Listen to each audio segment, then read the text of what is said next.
that line just always stuck with me. Like her just saying that, and just knowing like the areas and the situations like I've come from and was able to overcome. I always wanted to make others feel like, bro, you don't have to go back. Like you can actually be better than this. And there are other things that you can do. And like, don't fall victim to what they say or think you're going to do. Like, nah, prove yourself otherwise. Don't even make it a goal to prove them otherwise. Prove it to yourself that, nah, I'm not going back. And so like once I learned that, and like I stuck with it and became consistent with like certain habits. And like, don't get me wrong, I'm not perfect. I definitely backslid plenty of times, but like that was like always one of the catalysts for like the fuel that ignited the fire for me to just say to myself that, nah, I can do this. I don't need to be a product of what she thinks I can be. I actually want to be this. I don't want to be what I was raised around. I don't want to be what my OGs only told me I could be. Like, I want to be who I feel like I am. And like that took some time, but once I learned that, the sky was the limit. Hey, yo, G Dash, boy, take your hat off. Fine. This week on Hats Off with G Dash Jones. Give me a word, I give you a poem. So, give me a word. Success. Oh. What do you think of success? It sucks. Too much stress. All right. I just want to be success. Okay. Now, all right. I'm thinking. People been telling me that either you're going to be successful or you're going to be a failure for a long time. But in my mind, it don't really work that way. It don't really move that way. A lot of times, even when you fail, you only really fail when you choose to dwell on the parts that didn't matter. See, you can find success in whatever they seem to call a failure as long as you can think about how you can process that for the move after. Too many people go through trials and tribulations and can't find their smile to save them. Therefore, they lost in all the L's that they've taken, but they don't understand that smile can be there and they can still find the laughter if they can breathe for a second.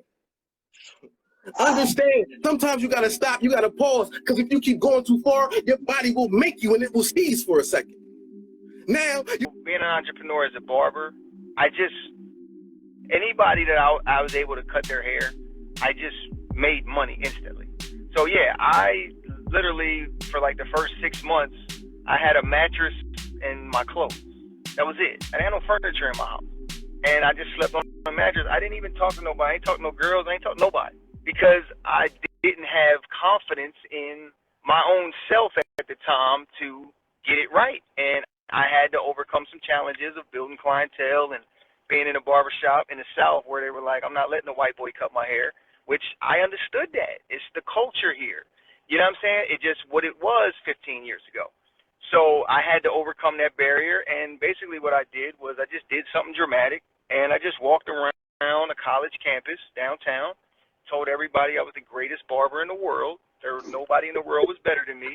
And if you didn't believe me, you can come get a haircut, and if you don't like it, you don't have to pay for it. What do you have to lose? And they took me up on that. It was like, this white boy talking like he's small as shit. He talking like he's the guy. It got to be something. You know what I'm saying? Let me try it out. And I was like, look, you have nothing to lose. If you don't like it, you don't pay. So they gave me opportunities, and I made them count. And then it was like I kind of became like the exotic chick, where it was like, I got something you ain't got. I got a barber, and he's white. And they're like, what? Yeah, right. Get out of here. You know what I mean? It kind of like, from a marketing perspective, it's funny, right? Because accidentally it worked. Because I got everybody talking about it. That's all you're trying to do with marketing, right? Is start a conversation.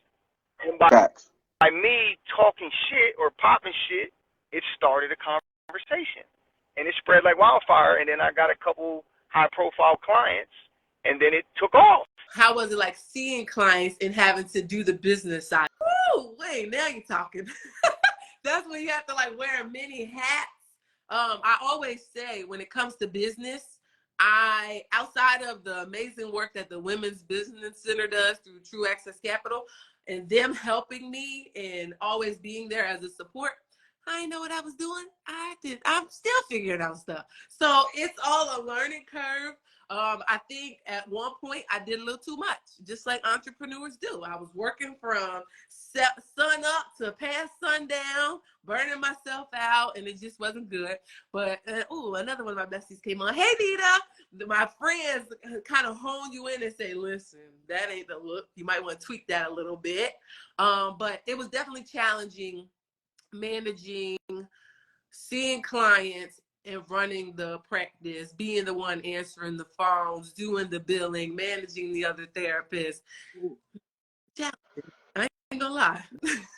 So how did you find balance with all of that?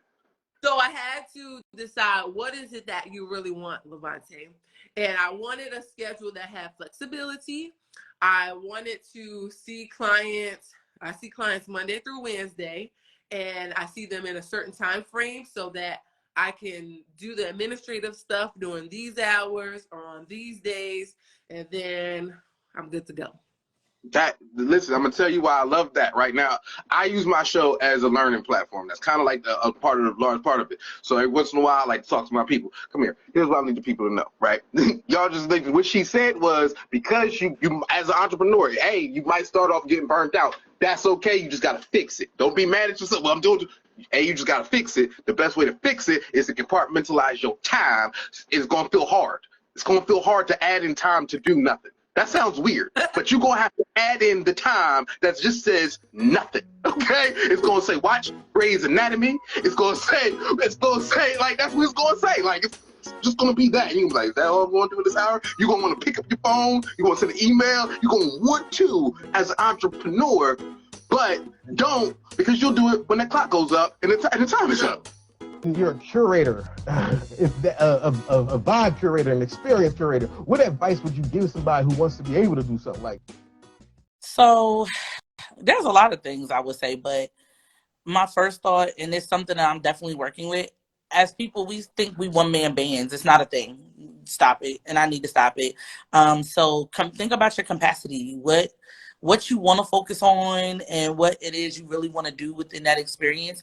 And then, like I always tell my people, buy your weakness.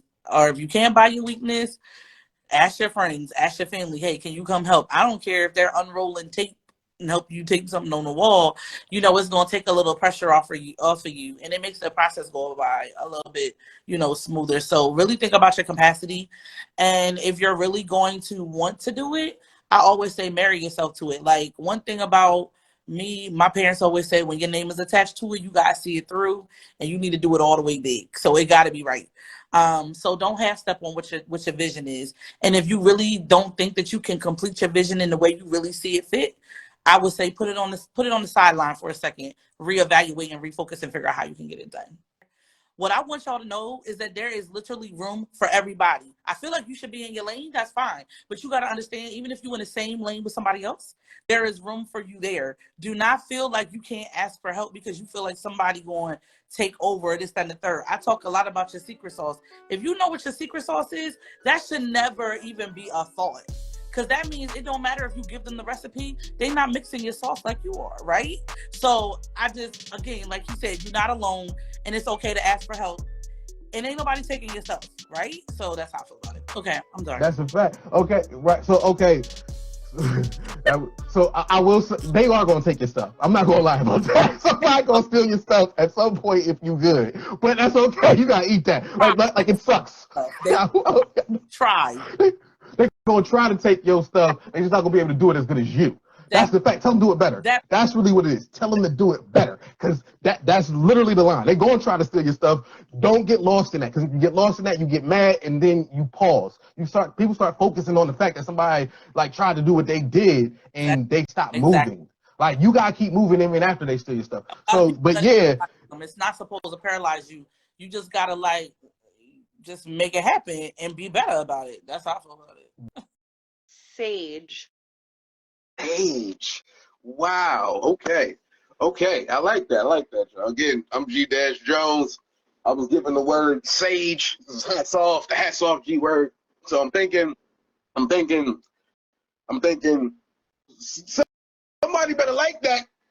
Oh, you don't know what I mean. You probably thinking that I'm talking about that green. No, I need that thing to clear out the scene. See, I could tell that what was happening here wasn't my type of being. People don't understand what I mean. Let me say it once again. Somebody better like that. Because sometimes people walked in and their energy wasn't right. In fact, I could tell that how they type, that they're the type to react in ways that make me feel like I can't relax. So now I need somebody to like that. Okay.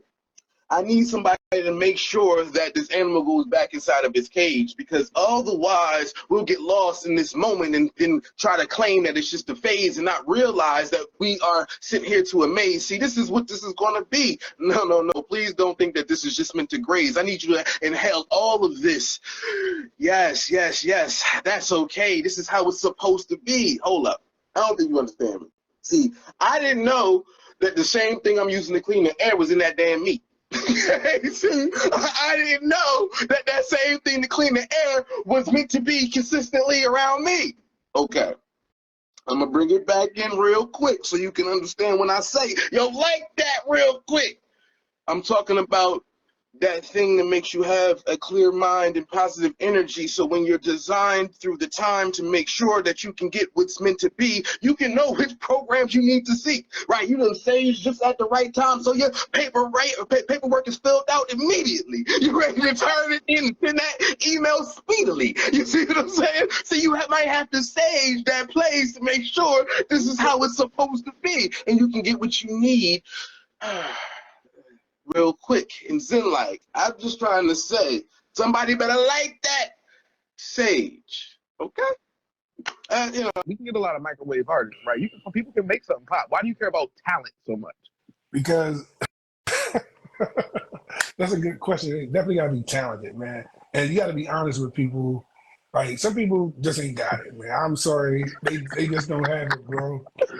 I mean, you hear them like, oh, I sing. Like, okay, you hear them like, okay, we need some vocal training. You need some stage presence. You need a look. You need a stylist. You need some other stuff. So I go back into the incubator a little bit and keep it moving and, you know, get yourself together and then come back out. Because I get people that hit me up all the time. Oh, I need a manager. I'm like, okay, what do you have to manage? Like, that's the thing. When people get a manager, like, what is it? And I don't mean to sound so wrong and so blunt, but it's true. That's a fact. Right. If you have nothing to manage, what am I going to do? Right now, what you need is a vocal training. You need something else to go along. And again, I kind of let them know. So that's one art form that has been missing in the industry is A&R, man. Artist development. That's missing because everybody is making, because music is right now so accessible to anybody. You can make music on your iPhone. You know, go into your little garage band. I'm not plugging Apple, but anyway, go ahead and you get your little tracks, your little beats. You can record your vocals. You can do your harmonies, and you got something. But what is going to make somebody else want to purchase your music? What do you have? You know what I mean? You got to be individual. Like, it's okay to take inspiration from different artists, different people, but make it your own. So, you know what I mean? So it's just have to be able to really look at and be honest with their talent. So when I get people, they send me their stuff, I'm like, okay. And I'm the type of person, I don't like to let people down, but I let them down. You know what I mean?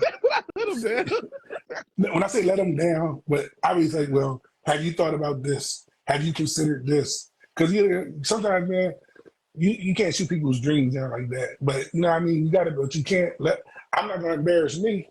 I'm sorry. I mean, if it's a brand that I'm creating, I'm not going to have something on the brand that I don't think like, okay, I don't know. So again, you know, I do look for talent. It gotta be. When I say I don't look for talent, I don't look for it. But if it comes, the situation has got to be right. Like I said, it's got to be organic. It's got to be. You got to have something to work with. You know what I mean? So and be open to change and open to grow and open to. You have to be able to grind. You know what I mean? You got to put it in the work. It ain't all on me. It's a partnership. So that I have to ask this question. Now I'm curious. I feel like in a world with no artist development, in a world where there aren't A&Rs, I feel like in a world where a lot of more artists are independent, I feel like a lot of those hats then fall. How do you stop from overloading as the manager with those hats? Or do you say, hey, as an artist, you got to have some of that before you come to me? Or like how does that play out? Well, I look at it a lot. Like I said, those conversations that I have in the initial beginning, it's a lot. I like to see what your social media looks like. and things like that. And what people got to realize, there's different types of managers. There's a business manager, there's a booking manager, there's a road manager. So as a manager, this is what I look at as being a business manager, which I am. I keep all the pieces together. So again, you need a publicist. I'll get you a publicist. All right. You need a studio to work out of. I'll get the studio to work out of. So I'm keeping all the moving parts going in the same direction so that you can remain a creative. You know what I mean? I always tell people, I said, one of my weak spots as a manager, you gotta know what your weak spots are. I'm not a booking person. When I say I'm not a booking person, I'm not that booking manager that's gonna be online every day looking for shows and da da da. If I see it, I see it. But on that's not. You get some people that's all they do. I got people that I know, like especially in Maryland, that go through this. All they doing is searching the web all day, looking for shows, and then whatever they get a cut of it. But so I keep from not wearing those hats because I know what I can do. I know what my strengths are, and it's keeping things together. I'm not a graphic designer. I can mess around, but we need a graphic person. We're gonna get a graphic person. We need somebody to write a bio. Okay, we need somebody to write a bio. You know what I mean? But over the course of my journey, I've learned to do some of that stuff. Like I learned how to do copyrights maybe 5 years ago. Before the artist I was managing, we were paying somebody to do the copyrights when it's so easy. It's so easy. It's certain stuff that artists can already do themselves. The bag is different when you can be clean. Honestly, like I appreciate all forms of comedy, and I hope nobody think that I'm knocking it, you know what I mean? But what I found, because I judge a lot of competitions, and I've just found that for people who curse a lot, they don't have a lot of content, and they try to fill up the time with curse words. However, if you have a strong set, and that is kind of your brand, by dropping the F-bomb or something like that, and that works for you because that's your target audience, then hey, as long as you have enough content, I don't see the problem. However, regardless of what style of comedy that you do, you're going to need a clean set under your belt, because if you want to do radio, if you want to do television, if you want to step out of the box, outside of your city or outside of your region, you're going to have a clean set under your belt. So no matter what, you need to step on the side of this arena. You need to know how to read the room, you know what I mean? And adjust yourself accordingly. You know, I realize that everybody can't go into churches like I can, because you might say that, oh, well, I was clean, but was your content clean? Was your content in line with what that organization believes? So not only clean, but now you have to do your research on the people that you're performing for. So you need some common sense in this. All right, you need some common sense, and I always tell people, you know, this business, or really any business that you're in, it's only 20% talent. The 80% is how you run your business. It's how you coordinate yourself and how you run everything. You know what I mean? Because I've seen comedians on television, and I'm like, they were horrible. I don't like to talk about nobody, but I didn't even laugh. But they had a strong team that got them on the television show while you watching them on the couch. So where's your team? What are you doing? You know what I mean? Like the 80% is gonna get you there, and then you hold it down with the 20% talent that you have. But the talent is not gonna get you alone. There has to be some integrity behind the scenes.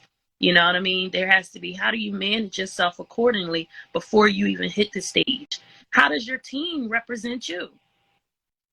Yes. Because there could be people on your team saying stuff and doing stuff that's not even reflective to what you believe or how you would do it. Oh, I didn't know they were saying that. I didn't know they was treating people like that. And then that all reflects back on you. The word I was given was veteran. Woo! All right, so I'm thinking. Shouts out to those who've been through war just to make sure I could be here. Shouts out to those who had that thing on their back while they walked through those tracks just to make sure that I could sleep without fear. Shouts out to those times when people sounded those alarms and we didn't know if those was going to be bombs and people didn't know if the end was near. Yeah, see, it's hard there, take it there. See, I've had conversations with vets that woke up halfway upset because they didn't know what was happening next. Shouts out to those who had to fight off whatever was given to them. I mean, no matter what, they can say that you've been warned, but this ain't about a desert storm. This is about trying to avoid sticking those things in your arm. See, a lot of times, those who tend to fight can lose their minds because it's hard to stand 10 toes down just by design. I don't think you understand mine. See, I gotta give a shout out to those who made it there and back, because a lot of times it's hard to handle that. I mean, we got forces of people to try to help just bring you back. I mean, all I ask is that you take your time to stay at the VA and you talk to anybody you need, because I'm an advocate for therapy, but I understand that it ain't all about self-medication every day. Like, I give a shout out to the vets who made it through this way, because that shit's hard, bro. Like, I'm talking about there are ones who hear loud noises and then scream for no reason because of what they've been through. So I gotta salute them because they went through some stuff that I ain't had to do. I mean, just to make sure that my life can move smooth. And I ain't asking about the lives that the government choose. I'm just praising you for making your moves. I'm telling the truth. I mean, I said it once, but I gotta say it again. Salute to all the veterans. Yes, sir. Go on, boy. You know, I had to take it there. You know, you know. What's the hardest thing about kind of garnering community just for the sake of community? Like, you know, when you want people to just kind of just be like, hey, help somebody, or hey, encourage people. What's kind of the hardest thing about getting them to go into that world? Jaquan, I'm gonna ask you that first, and then I'm gonna ask you that. I mean, people, you know, you cannot control other people, and you know, getting people to see the benefit in community, I would say, is a challenge. But you know, it's I would say I try to focus more on like the positive aspects of it, where it's just like, you know, you'll get people that are like really excited about community, and so it's like focusing your energy there on like the people who like enjoy community, who want to be around each other, rather than focusing on, you know, the challenges of it. You get to an age where you just like, you know, trying to force people to do stuff they don't want to do. You just recognize like, oh, you know, I should like just take my energy elsewhere. So. Okay, I dig it. What about you, James? I'm right there on the same page. I mean, I think that the best description for it I could find would be persuading positivity. You know, in today's world, you know, there's just so much negativity surrounding everything that our mindset just kind of seems to always want to drive there. And to try to influence the community in a positive way, we just, you know, we need to persuade positivity in each individual. And, you know, much like he just said, you know, it's hard to do because everybody is their own individual. You know, they're all on their own paths. They're all going to go down that same, you know, down whichever road they're going to be going down. But persuading positivity on an individual level can help to increase that, you know, positive community effect. But there's also what you do that's a gathering called the Mill Summit. How about you tell the people about the Mill Summit? Yeah, so the Mill Summit, hashtag Mill Summit, is coming up. But the original concept was pretty simple. It was, you know, hey, we have a lot of different groups that focus on young professionals at the time, and this was 2016, I think. So there were 30 different groups up and down the state, all that had young professional arms. And so Robert Herrera, who runs the mill space and is, you know, heavily involved in Wilmington and statewide in different ways from an economic development and engineering and architecture standpoint. Great. The mill, you know, he's got a couple of these locations up and down the state now. And so him and I had met and had gotten to be friends, and we're like, you know, one thing that Delaware's missing is sort of, you know, its own Forbes conference. You know, we're never going to get Forbes to come here. So nobody, you know, the people going to that, it's a $1,500 ticket. You know, it's only a handful of people that are going to that anyway. But why don't we do something that brings everybody together and just try something? We'll create our own young professional conference here, and we'll just call it the Mill Summit. We called it Millennial Summit at the time, but now it's the Mill Summit. And so we went to kind of the heads of all these different organizations because we knew them all. And we're like, hey, every one of you guys has 5 or 6 people, but something comprehensive like this, we're not deep enough on our bench to figure out how to do this. But if we all sort of agree, let's try and do it, we'll pull it off, and if not, at least we tried, So we basically in 6 months turned this thing from concept into reality. The first year we had almost 300 people. We basically sold out the Chase Center. We had billboards up and down, and it was really cool. We wound up inviting the ambassador from Kosovo, who was the youngest woman ambassador to the U.S. in the world. And she was the keynote. That year we had a woman from Axios, which was just started at the time. She was the first lead reporter, investigative reporter, came from CNN, I think. Sarah Fisher was the opening speaker, and it was fun. And it was a great way to sort of bring people together. And it was really about like, hey, we're all young professionals trying to make our mark, and how do we do it? Like, where do we start? And we kind of put this thing together. And then after that, it's like, well, how do we do this again? And that sort of led to Spur Impact being formed, because it's like, hey, this makes more sense as a sort of this nonprofit endeavor, and we can aggregate it very differently. And that sort of was led to the Spur Impact and where we are today. And then here we are coming up on the 7th. So that's how the Urban League was founded, right? And so it wasn't until the 1960s, our famous president, Whitney Young, the National Urban League president, Whitney Young, he, was good friends with Dr. King and Coretta King. And they urged him, they said, listen, the Urban League can just not be, shouldn't just be a social service organization, right? You got to speak up about civil rights. You have to speak up about advocacy, right? And, Whitney Young has this famous line, and when he talked to Lyndon Baines Johnson, the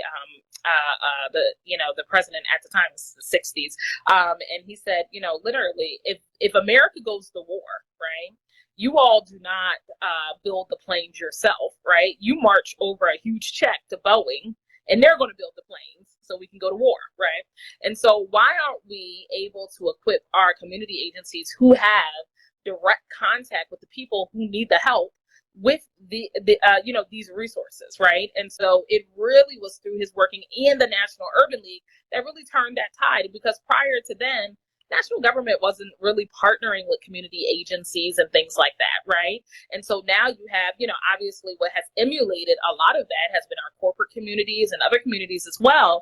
And so you see this corporate responsibility that comes in, things like that. Because again, if you're saying that you're a part of the community, you have to be partnered with those folks who are with the people, who are doing the work.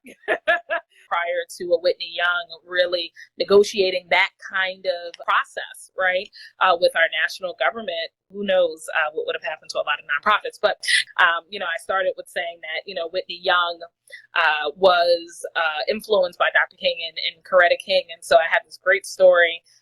In 1945, a young girl from Alabama, she migrates, and she was a part of the Great Migration, right? She migrates from Alabama to Ohio to go to college at Antioch College. She's there for 4 years, what have you. And then she goes over to Boston, New England, Conservatory of Music in Boston, right? And so this young lady, she just like any other college student, right? But adding on the fact that it's the 1940s, she's Black, and then also her parents are farmers, right? They're not college educated. She was going through an economic challenge, right? She was broke. And so she didn't know how she was going to pay college tuition and her tuition to stay at New England Conservatory of Music. She didn't know how she was going to pay for her room and board. And so it was the Urban League. That gave her a job at a mail order company, which is what was an old term for probably a post office, so to speak, that gave her a job. And it was because of that job that she was able to stay in Boston. She was able to be to continue her studies at the New England Conservatory of Music. And so 2 years later, she met someone called Dr. King. And so that was Coretta Scott King, and they wind up getting married, and the rest is history, right? And I truly believe if it wasn't for the woman, right, I don't believe that Dr. King would be who he is in our minds, and even he could have done what he did for this country if it had not been for her. So I say we owe the Urban League, again, a great deal of debt, because if it wasn't for the Urban League, we don't know where we would be in history right now. What made you not only like after you embodied it, what made you want to lead it? Like gather other women to like be a part of that space? Because nobody else is doing it. I'm all for like just do it. You know, like that's how I've been able to, if everybody going left, I've always been right. It's just how I always been, even when I wasn't soft, even when I was young in the hood, didn't matter. If everybody was wearing this, I'm wearing that. If everybody doing this, I'm doing that. So I never was the person that followed. I mean, of course you did following dumb stuff, but I'm talking about just the genuine person that I am. When I move, I always did something a little different. And I always try to think about things that I could do here in Delaware that's not done. And that's just all it was, you know. Shout out to a lot of different women out here who are into self-care movements, and they have their own, you know, they have their own here in Delaware. I've seen it, you know, I've seen it and I respect them and we talk about it. But Soft Girl Air is just a little bit different. It's just a little tad bit different. And I did not see that here. And that's all it was. I didn't see it, and it was like, it's time. We don't need to be the ones left behind. Facts. That's dope. I'm here for it. So I need to know. So who are your soft girl influencers? Like who influenced you to want to be that? Like you know, when you think of Alicia Keys, I see a lot of that softness in her. You know, coming from Harlem, she had to like rough it out, tough it out. She was different, always different, went a different path. Nobody was playing piano like that, you know. And then I've seen her change, like a softness come over her when, you know, through the years after she married Swiss. So I don't know what happened for her to change like her ways. And I think she's always kind of been a little soft, but I think in the last couple of years I've seen like a shift. So she reminds me of somebody that is a good example of what it goes from being tough or had to be tough to now a little softer. And you still see the same Alicia Keys, you know, I still see her doing the same thing. She rocking the braids, she rocking the bamboo earrings, all that type of stuff, but I just see her demeanor changing a little bit. And I've seen it. I think another person is like Tracee Ellis Ross. She gives me that vibe that she has a softness about her. Privilege, she lived a privileged life, but I see that she knows how to, she the type that to me, she gonna slap you down or she gonna get you where you need to be without cussing you out. You know what I'm saying? She's giving me that vibe when you see her. She is strong, but you can tell there's a softness there. I'm gonna tell you who else I've seen. I'm like, okay, sis, Missy Elliott. Yeah, Matt lately. Yeah. You know, those are like good examples, I think, of women who we've seen transition. Like maybe not Tracee Ellis Ross, because I think she's always kind of been that way. But those two are appearing to be, they're comfortable in their skin, and they are moving into like a softer era of themselves. Sure. Absolutely. And here's what I'm trying to think who was like been always soft. Like I can't think of nobody always soft. That's a good one. I gotta think about that one. But those are the ones I'm thinking like transition wise. Random, but not so random. Was Clara Huxtable soft to you? Okay. Yes. Yeah. She was in the older aspect, and to be honest with you, she's still soft now. Yeah, I can see that. Her character was definitely a part of her real life. Yeah, for sure. Yeah, because it's an energy, right? Like it's energy. Yeah.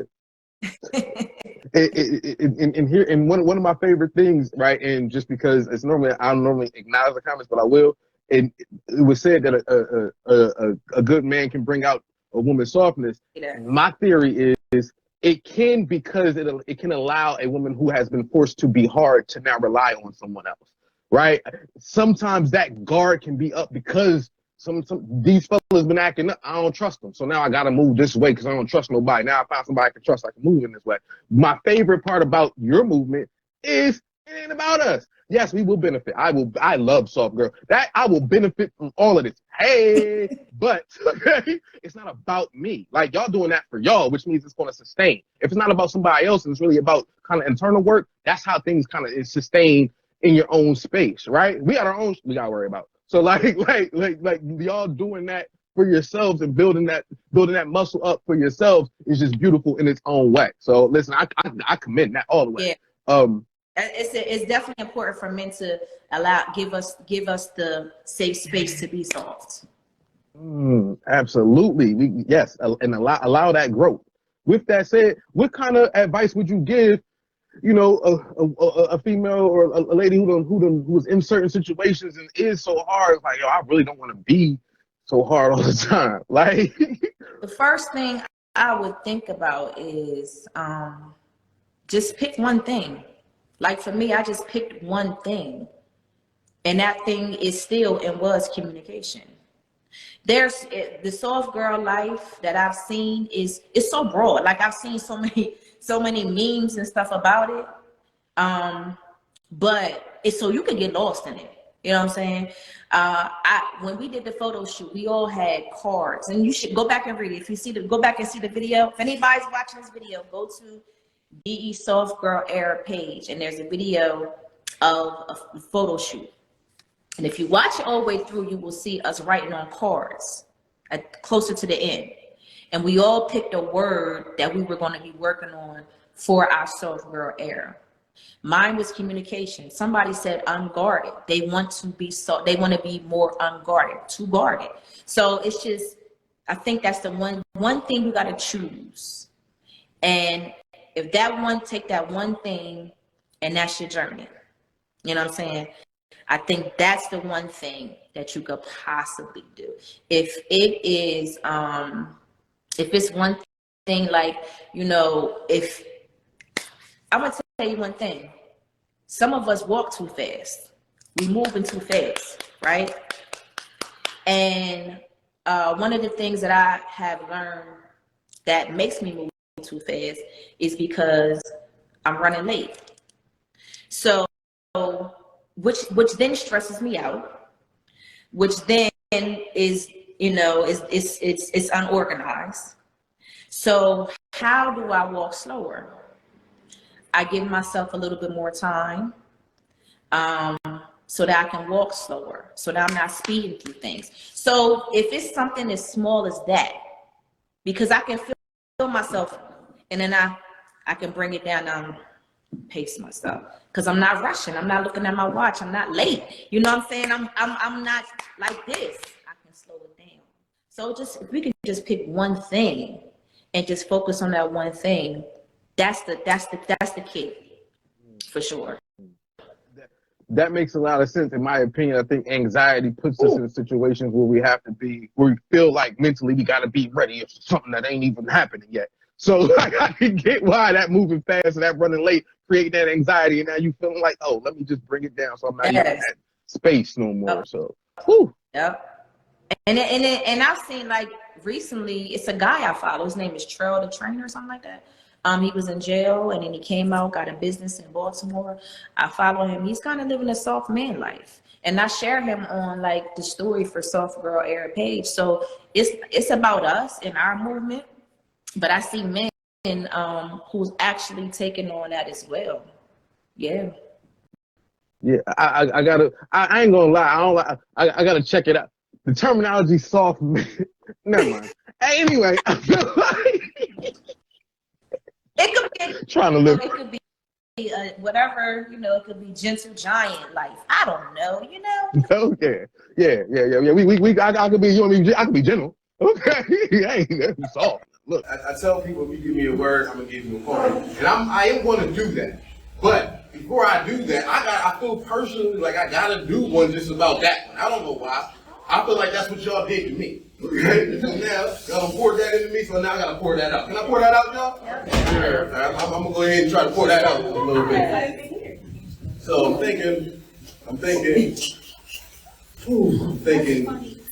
Like, to be real, she was just trying to paint her nails, but there was so many times that it was swirling around her mind about everything that was supposedly a success and everything that they called a fail. I mean, she was just trying to lay there and mind her own business. But I feel like her phone kept going off with somebody who just wanted to bear witness. I mean, but most likely he was witness, therefore she couldn't understand why he was thought he was worthy to bear witness. See, she was just trying to paint her nails.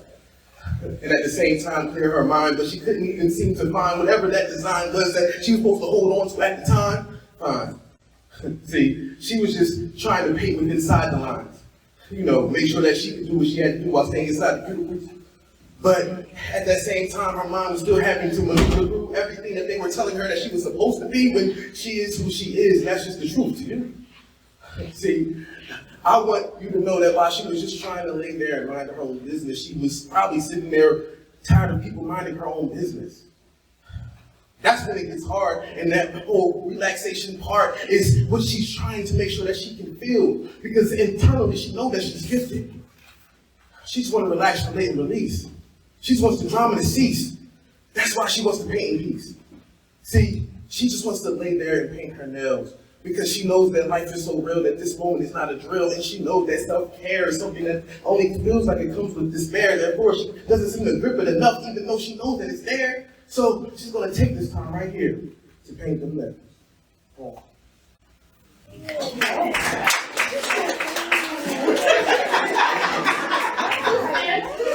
As a placenta pro, that means that once the baby comes out, there's more to this. And by the way, I got to pause it for 2 seconds. In my brain, I keep imagining your friend, and I don't even know who she is, but just the baby's head popped out. And when the baby's head popped out, she was just like, I'm done. And hey, he better grow up out of me. He better grow up out of me. I'm sorry, I can't get past him just saying, he better grow out. He better grow out. Because I'm leaving today. Get this off of me. Get it off. I'm out. Sorry. All right, I'm done. Okay. Exactly. That's pretty much what it feels like, though. Especially if you're tired and it's a long birth. You're like, yeah, you know what? I'm kind of done. Like, tapped out. Y'all can figure this out, or you can figure this out on your own. But either way, you can keep me out the equation. Keep your head up, son. I'm about to get in the car. Keep your head up, son. I'm getting in the car. Yeah, we leave. Yes, you don't want to be that. Have you seen the woman who gave birth in her pants in the front seat? Like, that's real. That's real. They ripped. They had to rip. The pants ripped. They had to. No, the pants were holding the baby. It was like a little kangaroo pouch. Shout out to the high-waisted joints. I mean, you typically are wearing clothes that are a little bit bigger than you normally would. So, you know what I mean? To kind of keep a baby in there. Give birth to a baby in the high-waisted pants. And she just walk around with the baby. Nah, I just kept him in the sack. Figured, I ain't want him to drip everywhere. You feel me? So I kept him in the high-waisted. I'm going to just hold this. I unbutton the top button. Don't do that. I unbutton my top button so he can breathe. Okay. Exactly. I'm holding the front and back so the sides have ventilation. Exactly. You're holding. Yes. Oh man, you grab my pocket. This is why, like I said, as an EMT, I love this, because you have to improvise. There really is no rhyme or reason to anything. I tell my clients, watch your mouth. Once you start getting to 34, 36 weeks, watch your mouth. These babies hear you. If you want these babies to come, keep talking like, oh, I'm tired. I'm done with this. Like, y'all, you can come any day now. Ask no. Yeah. Ooh.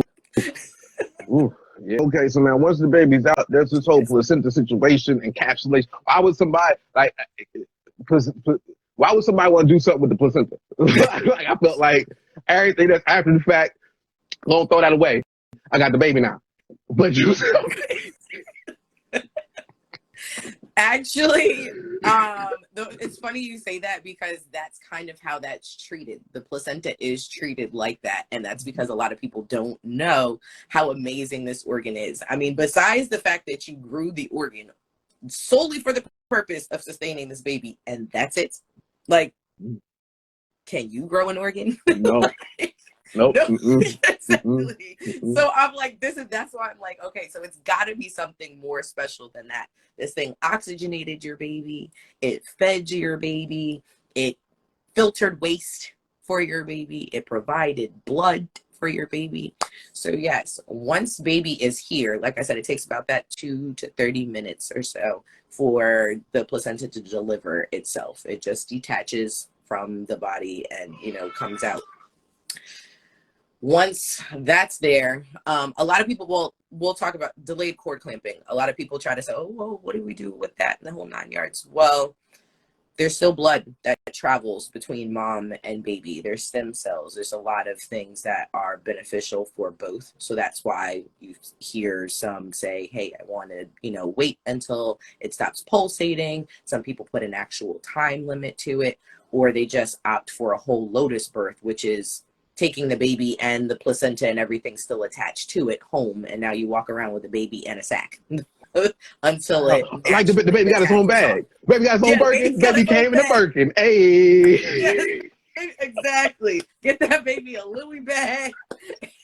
Good to go. Yes. So it's like it's beneficial for baby as far as that's concerned. But then what does it do for the birthing person? Well, the top 4 things, especially when it comes to African Americans, we typically are anemic. So it does help with iron replenishment, which is big. You know, if you were hemorrhaging, that is something that's big as well. So you want to keep that tight. We have a lot of fluid that we retain. You know, legs get swollen, especially in those last couple of weeks or so. So it helps with that as well, flushing out kidneys. The body always wants to stay in an even keel. And after you have a baby, it's kind of just all over the place and it's got to find its new baseline.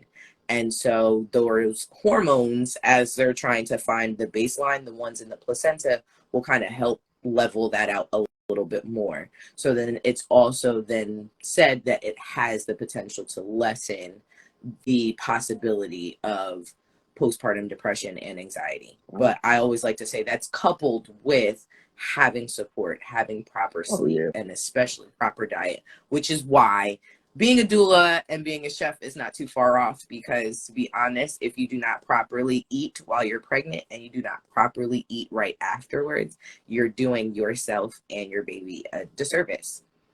You can't properly grow a baby without proper nutrition. And then afterwards, especially if you're choosing to breastfeed, you need to keep that nutrition up for yourself so that you have good quality milk also for that baby. And those first, you know, that first year, well, the first 5 years, but especially that first year is very crucial for them.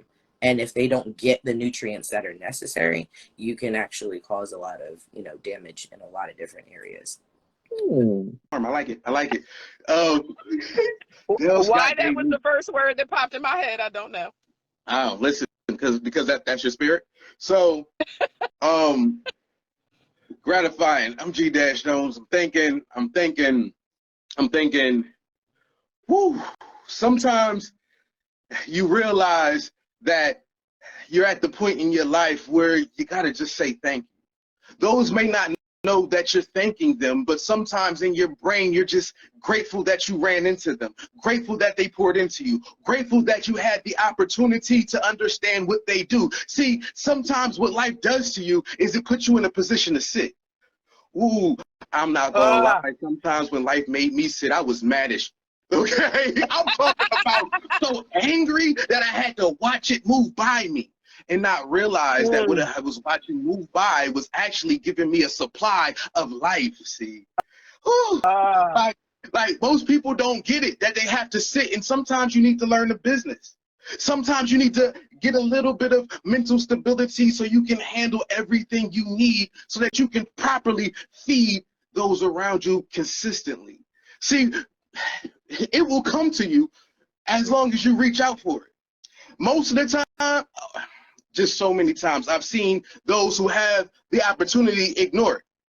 It could have came to them, but it might have made them to have to sit, or maybe they had to listen, right? And they didn't want to do that, so now they mad at everybody else, and they just stuck wishing. And I believe that what you put out is kind of what you're going to get back. So learning in that journey is all about, hey, how can I gain more so I can give back? People don't understand that. It can't be all about self, because then you'll wind up losing wealth. Okay, that's just something I grabbed off of the Top Shelf. See, people don't realize that it's more than a dream that's combined with color schemes, and when they think that it's those things, they don't understand the vision that it brings. And now you can start to see that they're missing their own platitude. See what I did there? I know I'm just speaking the truth, but it tends to outshine in their attitude. Okay, that's just in their mood. So personally, all I can do is say thank you and be filled with gratitude. All right, that's my thoughts on